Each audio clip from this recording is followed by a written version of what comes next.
असल में इस देश की चिंता ये होनी चाहिए कि आप दुनिया में नाम तो कमा रहे हैं, लेकिन अगर आपके देश में आज भी जाति के नाम पर कोई घोड़ी चढ़ने से मारा जाएगा, कोई साइंस का स्टूडेंट अपने इंस्टीट्यूशन में कास्ट डिस्क्रिमिनेशन का शिकार होगा, कॉन्स्टिट्यूशनल राइट्स को मांगेगा तो उसके ऊपर जेल मुकदमा होगा, किसी महिला पर अगर अत्याचार होगा, और as a country, as a nation आप इसे रोक नहीं पा रहे। जैसे भूखा आदमी रोटी मांगने जाए और जो रोटी दे सकता है या जिसने रोटी इसकी छीन रखी है वो कहे कि देखो भूख बहुत ख़राब चीज़ है, भूख के खिलाफ लड़ाई में हम तुम्हारे साथ हैं। भैया तुम्हारा काम है रोटी देना जो तुम्हारे हाथ में है, जो शायद तुमने उसी से छीन ली है। तुम वो रोटी ना देकर के उसको भाषण दे रहे हो। जिस दिशा में आपको स्टेट को चलाना था आप उधर नहीं ले जाना चाहते। और इसीलिए आर्टिकल 51A वो ये कहता है कि नए भारत जो बनेगा उस नए भारत में हम हर एक नागरिक को साइंटिफिक टेम्परामेंट डेवलप करने की कोशिश करेंगे, वैज्ञानिक चेतना। आप देख रहे हैं आवाज इंडिया टीवी। देश भर में अपनी बेबाक आवाज के लिए डॉक्टर लक्ष्मण यादव जाने जाते हैं। प्रोफेसर है दिल्ली यूनिवर्सिटी से, ओबीसी वर्ग से आते हैं, लेकिन संविधान को बचाने के लिए, देश में समता, सद्भावना, बंधुता, मैत्री को बचाने के लिए दिन रात देश में घूमते हैं। डॉक्टर साहब, आपका बहुत बहुत स्वागत है। जी बहुत बहुत धन्यवाद। सबसे पहले तो मैं कह दूं कि हमारा भले देश चंद्र में पहुंच गया हो, चंद्रयान सफल हुआ हो, भले मानव नहीं गया हो, लेकिन एक यंत्र हमने भेजा, वो चंद्र की भूमि पर पहुंचा। लेकिन आज भी हम हमारी धरातल पर, पृथ्वी की धरातल पर देखते हैं कि एक उत्सव तो चंद्रयान का मना रहे हैं, लेकिन उसी दरमियान हम देखते हैं कि चाहे ओबीसी हो, चाहे शेड्यूल कास्ट हो, चाहे ट्राइब्स हो, चाहे महिलाएं हो, इनका उत्पीड़न और उसके बारे में कोई नहीं बोलता, और चंद्रयान के बारे में सब बोल रहे हैं। क्या परिस्थिति है देश की आज की? बिल्कुल ठीक बात है। पहले तो आवाज़ इंडिया के सभी दर्शकों को बहुत शुक्रिया और अभिवादन। मुझे बहुत खुशी है आज आपके इस प्रोग्राम में आकर के। कोई भी जागरूक नागरिक है तो वो इस बात को लेकर के परेशान तो होगा ही जी। खुश इस बात से ज़रूर होगा कि दुनिया के 3 देश, 4 देश के नामों में हमारा देश शामिल हुआ है। तो किसी भी देश के नागरिक के लिए ये बहुत बड़ी खुशी की बात है। और जो भी सजग जागरूक नागरिक है वो भी ये समझता है कि किसी नेता की वजह से नहीं हुआ जी, ये वैज्ञानिकों की वजह से हुआ जी। एक साइंटिफिक इंस्टीट्यूशन डेवलप किया गया। पिछले 50-60 साल में वहाँ वैज्ञानिकों ने मेहनत की।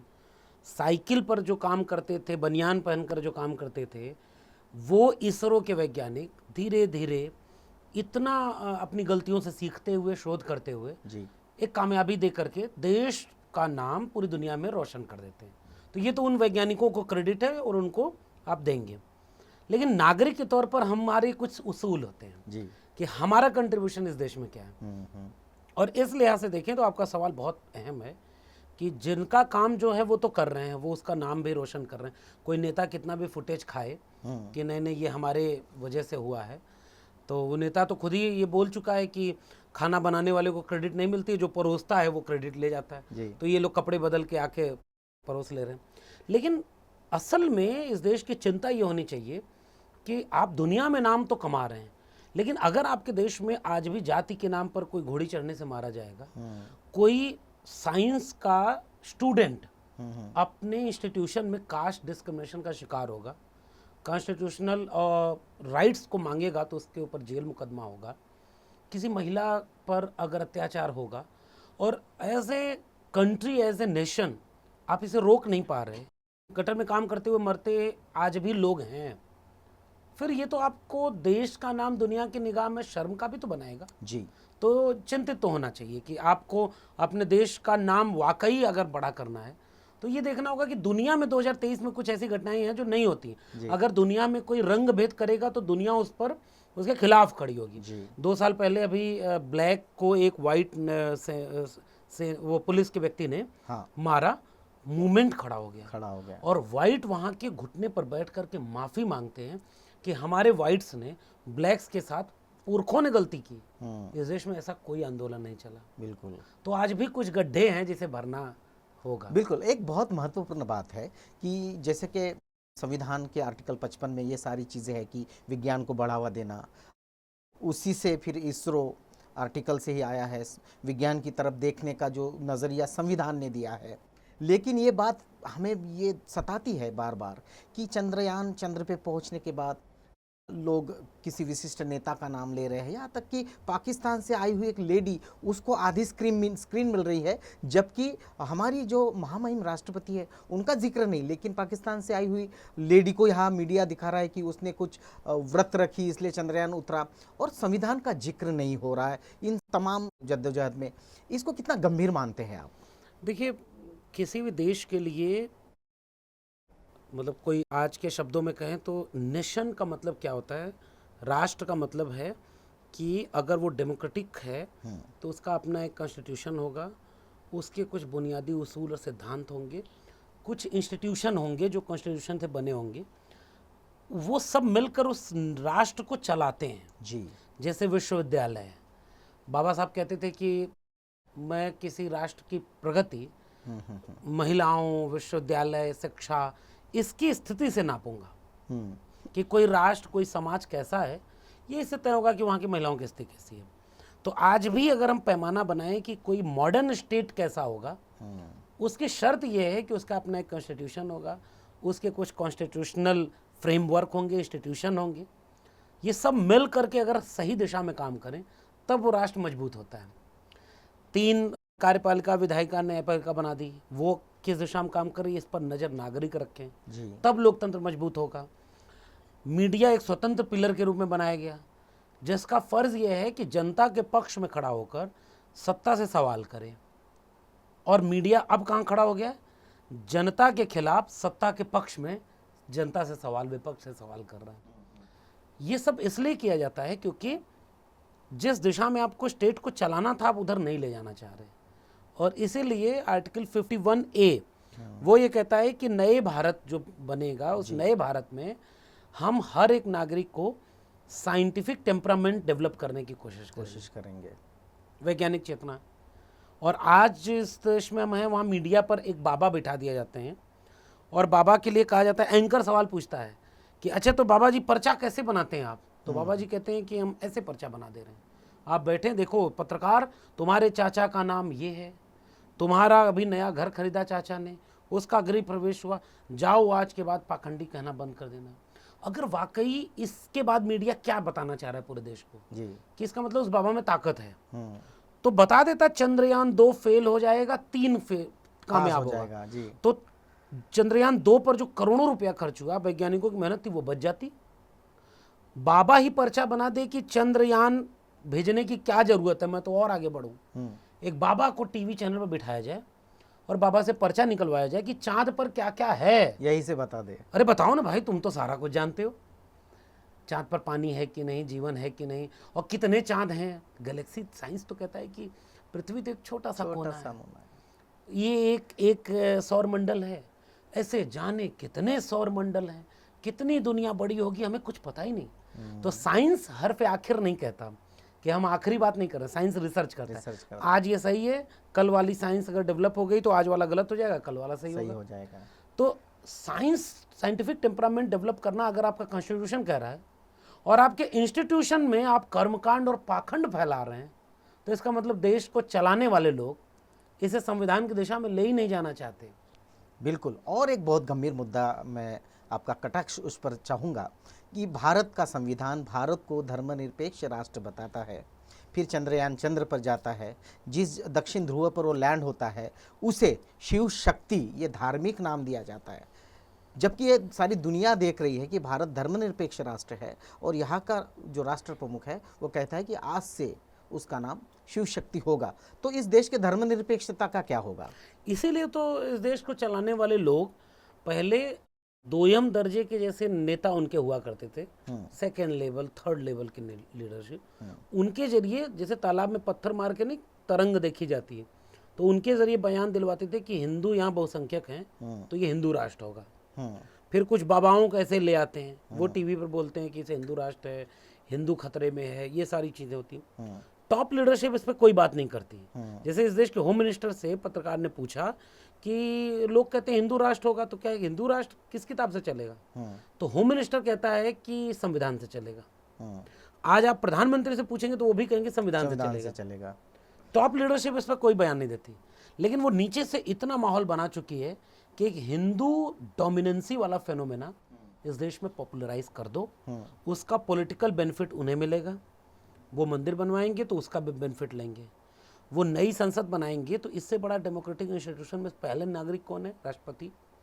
और संसद का मतलब ये होता है राज्यसभा, लोकसभा और राष्ट्रपति। और जब उसका उद्घाटन हो रहा है नई बिल्डिंग का, तो राष्ट्रपति है ही नहीं, जबकि राष्ट्रपति सर्वोच्च है, सबसे बड़ी पहली नागरिक जी, क्योंकि वो आदिवासी महिला है ना। महिला है। प्रेस कॉन्फ्रेंस करके तो जाति इन्होंने ही बताई थी ना जी, कि पिछले वाले दलित थे, ये वाले आदिवासी महिला है, मुस्लिम भी थे। हाँ, तो महिला हैं, आदिवासी हैं, वो कैसे जाएंगी?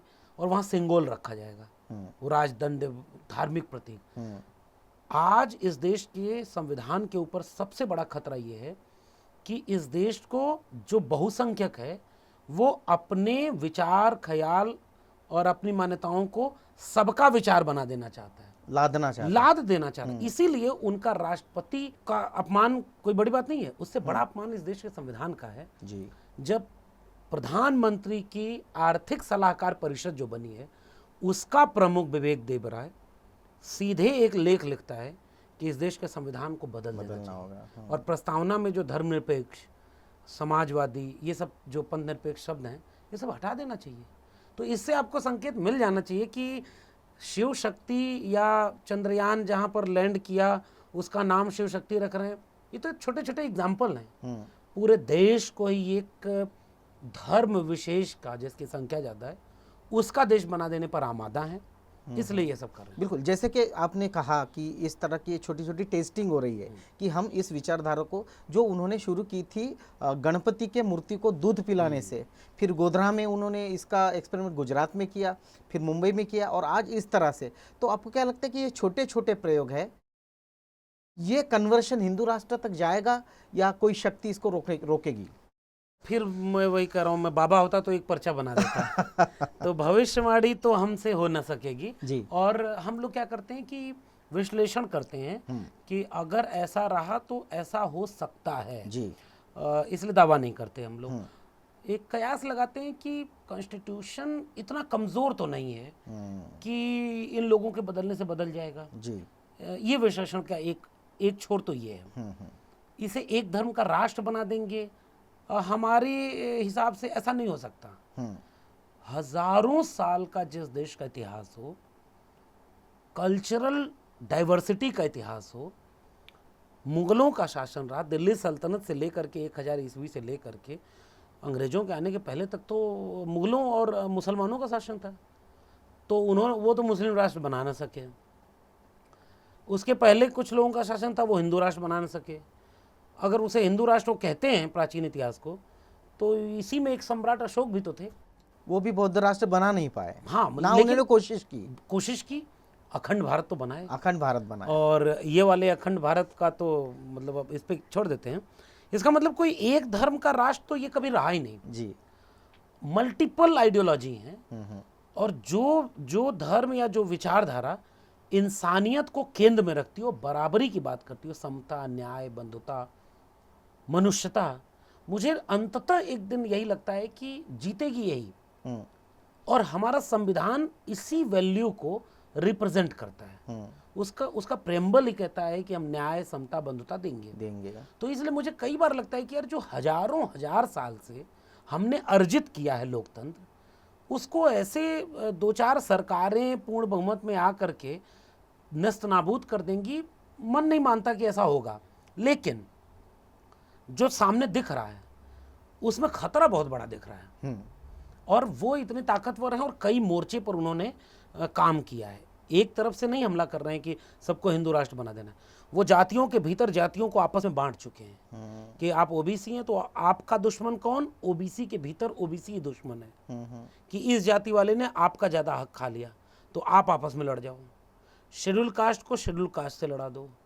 एक एक जाति के भीतर अंतर विरोध पैदा कर दिया है। धर्म को हावी कर रहे हैं, एजुकेशन खत्म कर रहे हैं। तो जब एजुकेशन खत्म कर रहे हैं तो चेतना खत्म हो रही है, तर्क विवेक खत्म हो रहा है। और धर्म हावी हो रहा है, अंधविश्वास हावी हो रहा है।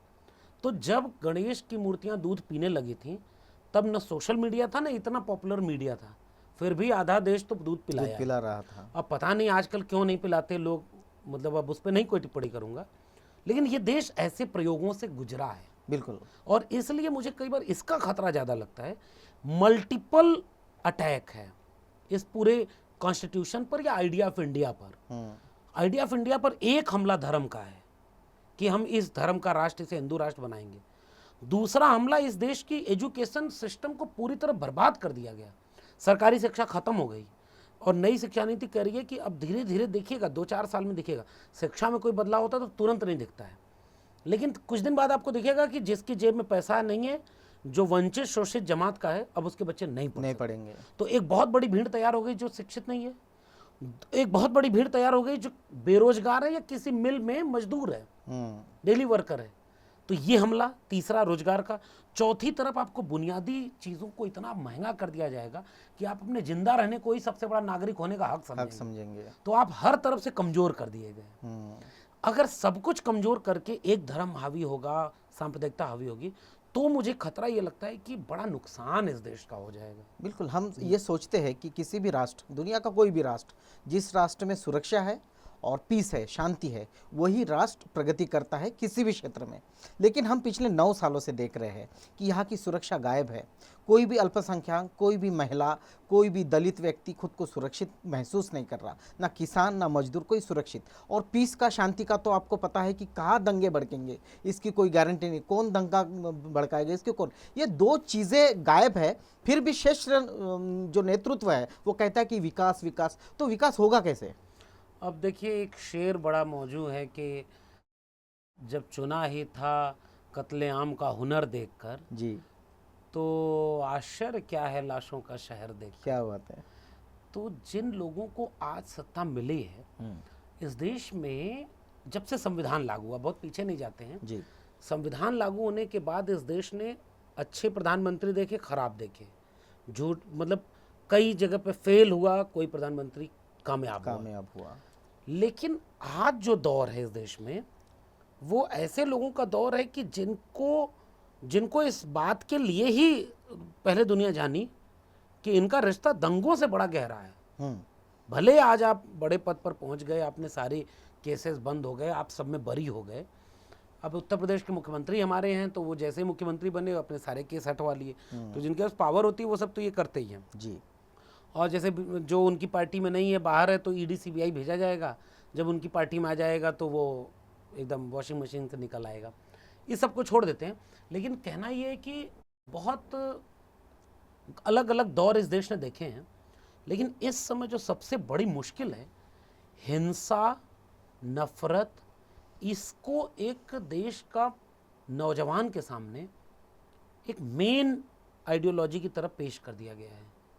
चौराहे पर हिंसा हो रही है। मैं थोड़ा सा पीछे जाऊं, बहुत ज़्यादा नहीं जाऊंगा।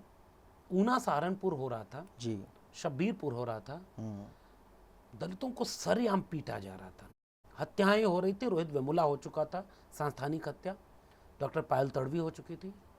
प्रधानमंत्री का बयान आता है कि मेरे देश के दलित भाइयों को मत मारो, मुझे मारो। क्या इससे दलितों पर अन्याय अत्याचार रुक गया? बिल्कुल नहीं। क्या इस देश के प्रधानमंत्री को एक बयान दे देने से उसके काम का दायित्व तो निभ गया? नहीं हुआ। इसका मतलब आप फेल हैं कहीं पर, क्योंकि आप नहीं चाहते कि वो रुके, आपकी मंशा नहीं। लेकिन चूंकि चेहरा बचाए रखना है, आपको डेमोक्रेटिक दिखना है, आप हिटलर तो दिख नहीं सकते सीधे सीधे, क्योंकि संविधान है। तो थोड़ा संविधान भी बचा रहे, थोड़ा मैं भी अच्छे चेहरे में बचा रहा हूँ, तो खुल करके वो बातें अब नहीं होती, अंदर अंदर होती हैं। दलितों पर अत्याचार नहीं रुका, क्योंकि आप इस गैर बराबरी को, जातिगत गैर बराबरी को कायम रखना चाहते हैं, क्योंकि आप उनके हितों को के रक्षक हैं जो इसका लाभ लेता है, जो ताकतवर तबका है। इसी तरह से ताकतवर तबका कौन है? पूंजीपति। जाति में कुछ लोग ताकतवर हैं, आर्थिक लिहाज से कहें तो पूंजीपति ताकतवर हैं। तो पूंजीपति के हित में नीतियां बनाई जाएंगी और जनता को कमजोर किया जाएगा। देश बेचते बेचते पूरे देश में जो अपना दोस्त है उसको दुनिया का दूसरा अमीर बना देंगे। लाखों करोड़ रुपए का उसका टैक्स माफ कर दिया जाएगा और आपका टमाटर 250 रुपया हो जाएगा और चुनाव करीब आते आते 200 रुपये सिलेंडर पे कम हो जाएगा और उसका भी प्रचार होगा। तो ये जो हो रहा है ना, ये सब कुछ इसलिए हो रहा है क्योंकि असल में देश को भीतर से खोखला किया जा रहा है, आर्थिक रूप से और सामाजिक रूप से। थोड़े से लोगों के पास जो पावर थी, डेमोक्रेसी और कॉन्स्टिट्यूशन ने उसको धीरे धीरे सबको देना शुरू कर दिया। अब वापस उनका शासन आया है कि जो फिर से ये सबको पावर मिल रहा था, जैसे हम और आप अदने से लोग, आप आवाज इंडिया चला करके तमाम कमजोर, वंचित, शोषित की खबरें दिखा कर लोगों में कॉन्फिडेंस दे दिए। हमारे जैसे लोग बिरसा, फुले, अम्बेडकर, पेरियार को पढ़ करके आंख में आंख डाल करके सवाल करने लगे। ये डेमोक्रेसी की पावर है ना, हमारी और आपकी जी।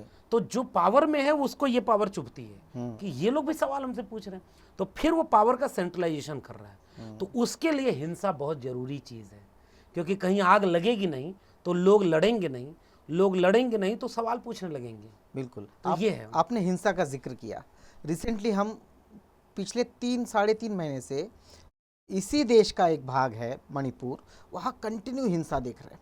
और इतना नहीं, इतनी बड़ी घटना है कि महिलाओं को नग्न करके उनको घुमाया गया, उनकी हत्या हुई। और आज भी आदिवासी जमात जो है वहाँ, वो सुरक्षित नहीं है। और फिर हमारे जो सर्वोच्च पद पर बैठे हमारे पीएम हैं, वो मन की बात करते हैं। इस 15 अगस्त को उन्होंने लाल किले से भाषण दिया, तमाम सारी चीज़ों के बारे में वो बोलते हैं। चंद्रयान जब चल रहा था तो सारा उपक्रम तो लाइव आ गए, लेकिन मणिपुर और इस तरह की घटना के बारे में उनकी ज़बान बैठ जाती, या उसको हिंदी में कहते हैं कि मुंह में दही जम जाना। ऐसा क्यों हो रहा है? ऐसा बात क्यों नहीं करते वो? नहीं, बात करते हैं, अब मन की बात करते हैं बेसिकली जी। तो उनके मन में जो जो बात है वो करते हैं। उनके मन में नहीं है कि मणिपुर में आग लगी है, उनको लगता है कि ठीक है ही है। हाँ। उनको दो कम्युनिटी को आपस में लड़ाना है, जी। लड़ रही है। लेकिन हाँ, फिर लोग सवाल ज़्यादा पूछते हैं, तो कभी लाल किले के भाषण जैसे एक बड़े मौके पर एक दो अपील कर देनी है जी। कि मणिपुर के साथ पूरा देश है। हम्म। हमारी तरफ जैसे भूखा आदमी रोटी मांगने जाए और जो रोटी दे सकता है या जिसने रोटी उसकी छीन रखी है वो कहे कि देखो भूख बहुत खराब चीज़ है, भूख के खिलाफ लड़ाई में हम तुम्हारे साथ हैं। भैया तुम्हारा काम है रोटी देना जो तुम्हारे हाथ में है, जो शायद तुमने उसी से छीन ली है। तुम वो रोटी ना दे करके उसको भाषण दे रहे हो। ये काम इस देश में बड़े बड़े ओहदे पर बैठे लोग कर रहे हैं। केवल एक की बात नहीं कर रहे हैं जो सबसे बड़े हैं, ये सारे को यही सिखा दिया इन्होंने। यानी आप सोचिए कि लाइव टेलीकास्ट इसरो का हो रहा था, आप उसमें बीच में आगे झंडा फहराते हुए, कोई बात नहीं, देश के प्रमुख हैं, ठीक है, आप बधाई दे रहे थे वैज्ञानिकों को, आपने ठीक किया। ये आपके नाम का पोस्टर कौन लगवा रहा है पूरे देश में कि इनके होने के चलते, इनके प्रधानमंत्री होने के चलते चांद पर हमारा जहाज उतर गया? ये पोस्टर लगे हैं कि नहीं? लगे हैं, हर पूरे देश में लग रहे हैं जी। इसका मतलब कि आप अंदर अंदर कुछ और खेल खेलते हैं। आप सामने से आकर और 2 दिन बाद आप आकर के इसरो के वैज्ञानिकों के बीच में रोते हैं। मतलब इतना, मतलब अब रोना, मैं रोने को बहुत सहज मानवीय क्रिया मानता हूँ जी, लेकिन इस तरह से रोना, कोई भी मनुष्य है तो जितना सहजता से वो हंसे, उसके मनुष्य होने की शर्त यह है कि उतनी सहजता से वो रो भी सके। हमारे यहाँ रोने का अधिकार या रोने का जो काम था वो महिलाओं के जिम्मे छोड़ दिया गया, तो इसको ग्लैमराइज किया गया कि मर्द रोते नहीं। तो एक ऐड बना कि मर्द रुलाते हैं। अच्छा। तो इसलिए इस सब नैरेटिव में मैं नहीं जा रहा, रोना सहज है, कोई भी रो सकता है, हो सकता है दिल से रो रहे हों। लेकिन वैज्ञानिक अपना काम करके कामयाब हो गए, वो जगह तो रोने की नहीं थी, भावुक होने की। रोने की उस दिन जरूरत थी जिस दिन 2 महिलाओं को घुमाने का वीडियो इस देश में, बिल्कुल, उस दिन रोते हुए पूरे देश के सामने ये बात कहनी थी कि मैं शर्मिंदा हूं कि मैं इस देश का प्रधानमंत्री हूं, क्योंकि मेरी जिस बेटी के लिए मैंने नारा अपने सरकार में दिया, बेटी बचाओ बेटी पढ़ाओ, पढ़ेगा इंडिया तभी बढ़ेगा इंडिया, मैंने नारा दिया था।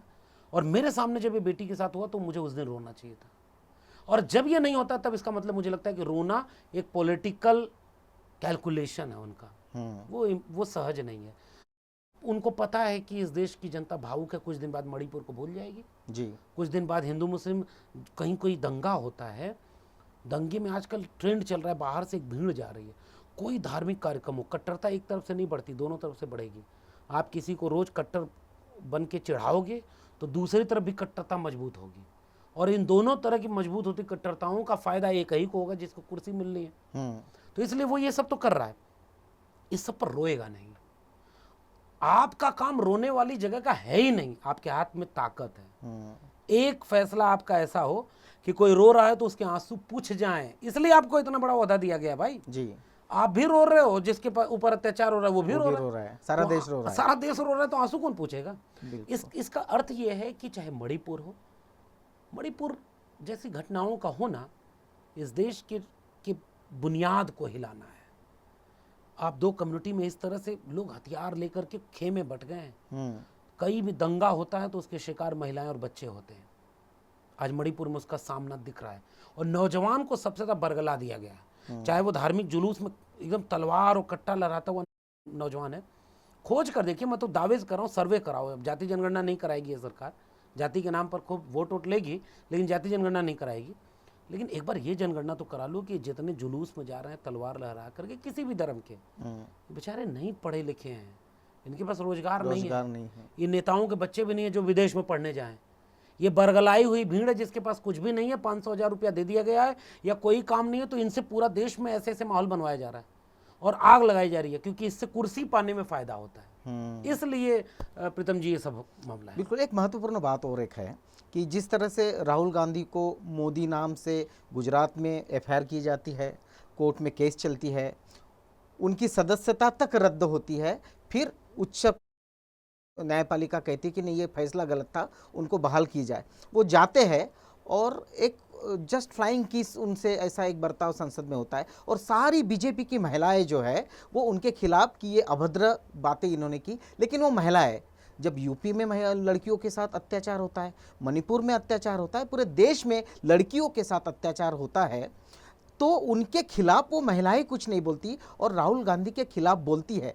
ये जो वातावरण तैयार किया जा रहा है, इसको आप क्या कहेंगे? नहीं देखिए, ये इस देश में जो सबसे बड़ा संकट आ रहा है, नागरिक बोध पर खतरा है। हाँ, हमारे देश के नागरिक अब शायद धीरे धीरे और कमज़ोर कर दिए जा रहे हैं कि उनको पता ही नहीं चलेगा कि वो नागरिक भी हैं कि नहीं। जैसे उनका अधिकार है सवाल पूछने का, सवाल आप तब पूछेंगे जब समझदारी आएगी। अगर आपके पास कोई समझदारी नहीं है तो फिर आप सवाल कैसे पूछेंगे? भीड़ का हिस्सा बनेंगे। नहीं तो इन नेताओं से एक सवाल होना चाहिए, जो सवाल हम और आप बात कर रहे हैं ना। बिल्कुल। लेकिन हमारे देश में अब ये हो रहा है कि कुछ दिन बाद लोग भूल जा रहे हैं ये सब। अच्छा, आप 400 रुपए सिलेंडर था, कितनी बार इस देश की जनता पूछ चुकी कि आप सिलेंडर लेकर सड़क पर उतर गई थी। 1200 हुआ तो क्यों नहीं उतरते? अब इसका जवाब कभी कोई नहीं देगा। इस देश के प्रधानमंत्री से ये सवाल लगातार पूछा गया कि 15-15 लाख रुपया अकाउंट में क्यों नहीं आया? काला धन क्यों नहीं आया 100 दिन में? 2 करोड़ रोजगार क्यों नहीं आया?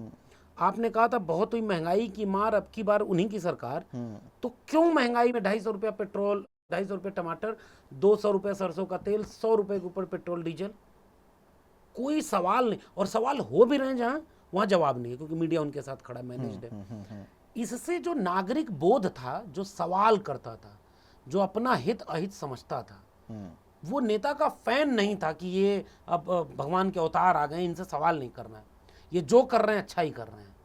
एक तबके को खुश किया गया कि मुसलमानों को ठिकाने तो लगा रहे हैं, भले कुछ ना करें, भले 500 रुपया पेट्रोल होगा, वोट इन्हीं को देंगे जी। भले 200 रुपया सरसों का तेल 500 रुपया हो जाएगा, हम वोट इन्हीं को एक ऐसा वर्ग तैयार किया गया, एक ऐसा वर्ग तैयार किया गया जो उन्हीं के फेवर में नीतियां बना रहे हैं। लेकिन फिर भी इस देश की बहुत बड़ी आबादी है जो कम से कम इस तरह के नेताओं से पूछ सकती है कि आप महिला हैं, आपने फ्लाइंग किस जैसे, और जबकि वीडियो आ गई कि पता चला कि वो तो उनकी तरफ देख भी नहीं रहे, शायद वो कुछ, मैं मान लीजिए मैं देख रहा हूँ वो वीडियो, तो मुझे ये लग रहा है कि स्पीकर से करें, मुझे बोलने तो दो। अब कल को इस तरह की सारे को क्या बना दिया जाएगा? इसका मतलब ये है कि इस देश के संविधान का और संसद का यह अपमान है कि इस तरह की उथली बहसें वहां पर वो लोग कर रहे हैं जो लोग चुने गए थे इस देश में राजनीति करने के लिए। इसका मतलब अगर ये वो करने में कामयाब हो गए तो यही मैं ये सवाल उठा रहा हूं कि इसका मतलब इस देश का नागरिक बोध खत्म हो गया। वरना ये सवाल चौराहे पर पूछा जाना चाहिए कि आपने मणिपुर की महिलाओं, हाथरस की बेटी पर एक लफ्ज क्यों नहीं बोला? आप राजस्थान पर भी बोल लेती, क्योंकि आप लोग को तो ये होता है ना, आप काउंटर बैलेंस करते हैं जी। वो कहेंगे मणिपुर तो आप कहेंगे राजस्थान, वो कहेंगे यूपी तो आप कहेंगे छत्तीसगढ़। भाई हम एक नागरिक बोध की बात इसलिए कर रहे हैं, अगर राजस्थान में एक दलित मारा जाएगा तो एक एक्टिविस्ट, एक जिम्मेदार नागरिक, सरकार नहीं देखेगा। डॉक्टर राम मनोहर लोहिया, देश आज़ाद हो गया तो एक वाकया ये है कि नहर रेट आंदोलन करते हुए जेल चले गए। उनके लोगों की सरकार थी, उन्हीं के चाहने वाले लोग सरकार में थे। बाहर आए तो वो लोग कहे कि अरे भाई डॉक्टर राम मनोहर लोहिया आप कैसे आदमी अपनी सरकार के खिलाफ आंदोलन कर रहे हैं। तो कहे सरकार किसी की नहीं होती, और जो समाजवादी मूल्य है, जो संविधान का नागरिक बोध है, वो हमेशा प्रतिपक्ष में जनता के साथ खड़ा होता है। बिल्कुल। अगर जनता के खिलाफ कोई नीति बनेगी तो हमारी ही सरकार क्यों ना हो, उसके खिलाफ आंदोलन करना हमारा फर्ज है। जिंदा कौमें 5 साल इंतजार नहीं करती। तो अंबेडकर ने जिस भारत को बनाया या जैसा भारत बनाना चाहते थे, नागरिक बोध वाला भारत, लोहिया जैसा भारत बनाना चाहते थे, मंडल आंदोलन जैसा भारत बनाना चाहता था, ये सब तो तहस नहस हो गया। इसलिए कौन जाएगा उस नेता से ये सवाल पूछने कि तुम फ्लाइंग किस पर बोल रही हो, महिला पर नहीं बोल रही हो। उस महिला को पता है कि मैं ये सब बकवास करूंगी फिर भी मैं जीत जाऊंगी, तो वो क्यों बोले। यही जीत है। और एक महत्वपूर्ण और सवाल है कि यूपी जैसे राज्य में या किसी और राज्य में कोई गुनाह करता है तो बुलडोजर उस पर चला जाता है, कोई क्राइम करता है तो उसको सीधा अंदर। फ्रीडम ऑफ एक्सप्रेशन यानी बोलने की जो आज़ादी है, उसके चलते कई लोग आज भी जेल में हैं। उसको राष्ट्रद्रोह कहा जाता है, राष्ट्रद्रोही उनको करार किया जाता है। लेकिन जैसे आपने जिक्र किया कि सलाहकार मंडल का एक जो सदस्य है वो आर्टिकल लिखता है देश के संविधान के खिलाफ, मतलब देश के खिलाफ। यहाँ के जो साधु है, संत है, वो कहते हैं कि अब संविधान बदलेगा और हम हिंदू राष्ट्र लाएंगे, मनुस्मृति लाएंगे। ऐसे बहुत सारे लोग हैं जो राष्ट्रद्रोह कर रहे हैं, रोज गुनाह कर रहे हैं। उनके घरों पे बुलडोजर क्यों नहीं जा रहा है? बुलडोजर का अपना दिमाग तो होता नहीं जी। बुलडोजर तो मशीन है। नोबेल पुरस्कार क्यों दिया जाता है कि अल्फ्रेड नोबेल ने जब देखा कि मैंने तो खोज की थी डायनामाइट की या पहाड़ तोड़ने के लिए कि दुनिया और आसान हो इंसान के लायक, तुमने इससे खराब काम किए, बम बना दिए, तो अब इस पर कुछ नहीं, अब ये छोड़ दो, अब इसको उस पैसे से वो शांति का नोबेल और बाकी फिर बढ़ता गया, बाकी नोबेल दिया जा रहा था। क्योंकि उस खोज करने वाले को दुख हुआ कि जिस काम के लिए खोज किया था वो तो हुआ नहीं, उसका दुरुपयोग होने लगा। जी। बुलडोजर मिट्टी खोदने वाली मशीन है यार, कोई निर्माण करने वाली मशीन है। विध्वंस करती है ताकि वहां पर कोई निर्माण हो सके। जी। और तुमने निर्माण की हुई चीजों को विध्वंस कराने की एक मशीन से बना दिया, क्योंकि उसके पास अपना दिमाग नहीं था। और कुछ लोगों ने ये देख लिया कि इस देश में बाकी लोगों के पास भी अपना दिमाग नहीं है, क्योंकि कोरोना में जब उसने कहा कि ताली बजाओ, लोगों ने ताली बजा के गो कोरोना गो, थाली बजाए, थाली बजाओ। उसने कह दिया दिवाली मनाओ, जला दिए सब इधर उधर, सब पता नहीं क्या क्या जल गया। उसने टेस्ट कर लिया है कि इस देश की जनता को कुछ भी कराया जा सकता है। जैसे वो वाली टेस्टिंग हुई थी गणेश की मूर्तियों को दूध पिलाने की, वो टेस्टिंग थी, नहीं तो आज भी पिलाते ना भाई। बिल्कुल। तो मैं और उस पर नहीं बोलूंगा। मेरा कहना यह है कि ये सब टेस्टिंग देख के ये कह दिया गया कि इस देश के लोगों को मजा किस में आ रहा है, हिंदू मुस्लिम में, मंदिर मस्जिद में, कब्रिस्तान पाकिस्तान में, वोट भी वो उसी पर दे रहे हैं। तो संविधान बचाने की चिंता कौन करेगा? वो हमारे आप जैसे थोड़े से लोग जो जागरूक लोग हैं, हमारे आप में से कुछ लोग ज्यादा जागरूक होंगे तो जेल में है। बिल्कुल। जो बुलडोजर चला है ना, आप सोचिए ना, मेरे विश्वविद्यालय के प्रोफेसर हैनी बाबू हैं, यलगार परिषद भीमा कोरेगांव के नाम पर उनको जेल में डाल दिया। बिल्कुल। और रिपोर्ट आ गई है कि उनका जो इलेक्ट्रॉनिक डिवाइसेस थे वो ले गए, उसमें मेल डाल दिया और बाहर से मेल डाल करके इम्प्लांट करके उनको जेल में डाले। इस देश में आज भी जेलों में सबसे ज्यादा निर्दोष कैदी, निर्दोष मैं अपने पॉलिटिकल टर्म में कह रहा हूं जी, यानी साबित नहीं हुआ है कि वो गुनहगार हैं, फिर भी ट्रायल पे है, ट्रायल पर हैं और रिपोर्ट आ गई है कि गुनहगार वो नहीं है, फिर भी वो जेल में है। मणिपुर की जिसने वीडियो लीक की उसके ऊपर मुकदमा हुआ। मुजफ्फरनगर में एक प्राइवेट स्कूल की शिक्षिका ने एक मुस्लिम बच्चे को खड़ा करके ये कहते हुए कि मुसलमानों को तो वहीं भेज देना चाहिए, उसके सहपाठी बच्चों को खड़ा करके कहा कि इसको मारो, जोर जोर से मारा। वो नफरत जो गांव में लगाई गई थी स्कूलों तक पहुंच गई। उसके वीडियो को जिसने ट्वीट कर दिया उसके ऊपर मुकदमा हो गया कि तुमने आइडेंटिटी इस बच्चे की लीक कर दी। उस मास्टर पर कुछ नहीं हुआ।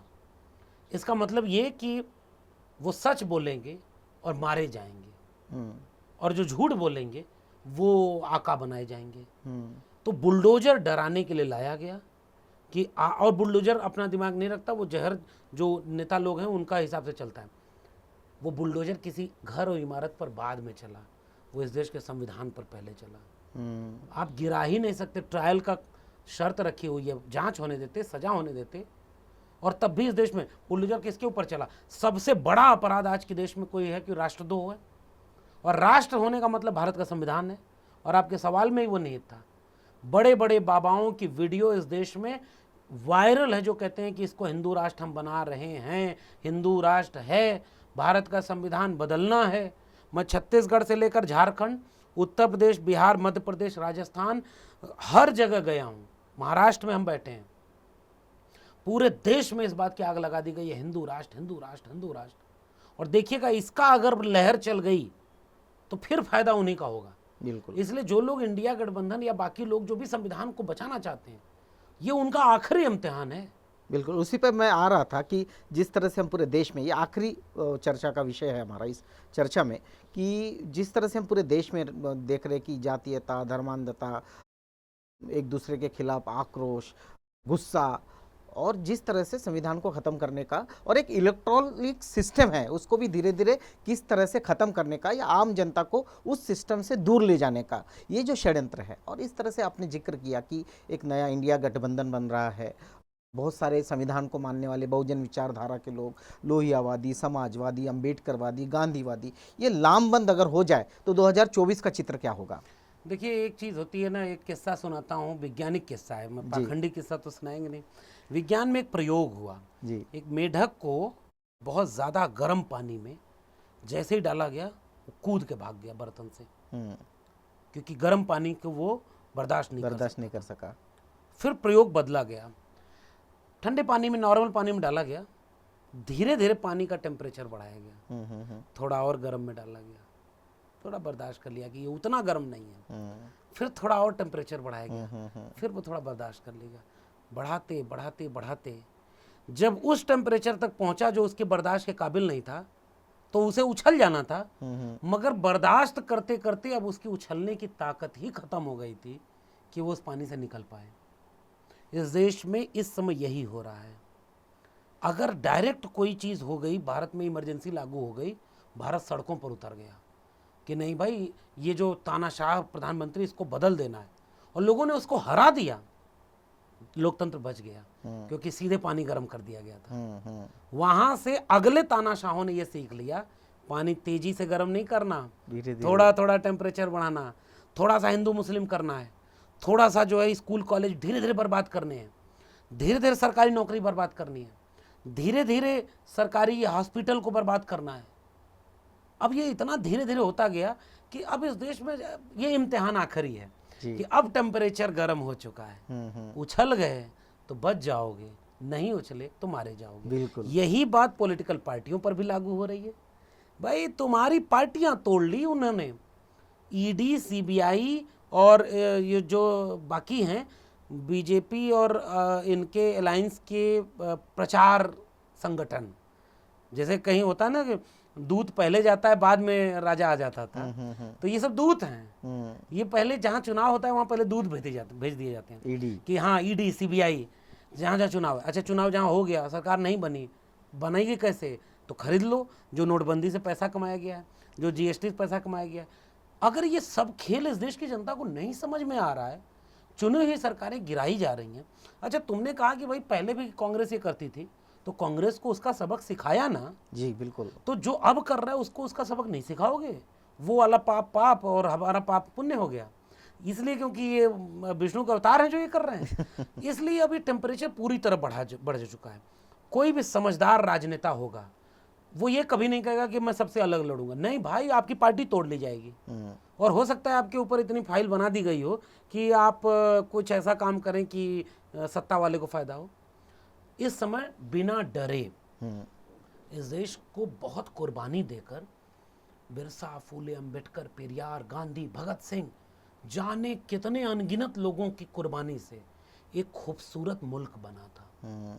इसमें कमियां थीं, बुराइयां थीं, लेकिन वो इतना बुरा कभी नहीं था कि उसका कॉन्स्टिट्यूशन बदल दो, नफरत की आग लगा दो। कोई भी सिस्टम बचा नहीं है, इलेक्शन कमीशन नहीं बचा है, कोई जुडिशरी तक के तमाम फैसलों पर आप संदेह कर सकते हैं बिल्कुल कर सकते कि यार आज फैसला सुना रहे हो, कल राज्यसभा जा रहे हो, तो राज्यसभा जाने के बाद पहले हो गई रही होगी तो फैसला उसके मुताबिक नहीं मुताबिक सुनाया सुनाया। होगा। बचा क्या है इस देश में? मीडिया बची नहीं आपकी। इसका मतलब अगर आपको इस मुल्क से मोहब्बत है तो न्यूनतम सहमति पर अधिकतम एका बनाइए। और न्यूनतम सहमति यानी चलो यार बड़े बड़े मुद्दों पर कई जगह पे हम सहमत नहीं हैं, लेकिन इस पर तो सहमत हैं कि इस देश का संविधान नहीं बदलने देंगे, बिल्कुल इस देश में हिंदू राष्ट्र इसको नहीं बनाएंगे, इस देश में सरकारी शिक्षा सरकारी रोजगार तो बचा रहने देंगे, इंसान इंसान में मोहब्बत तो बचाएंगे।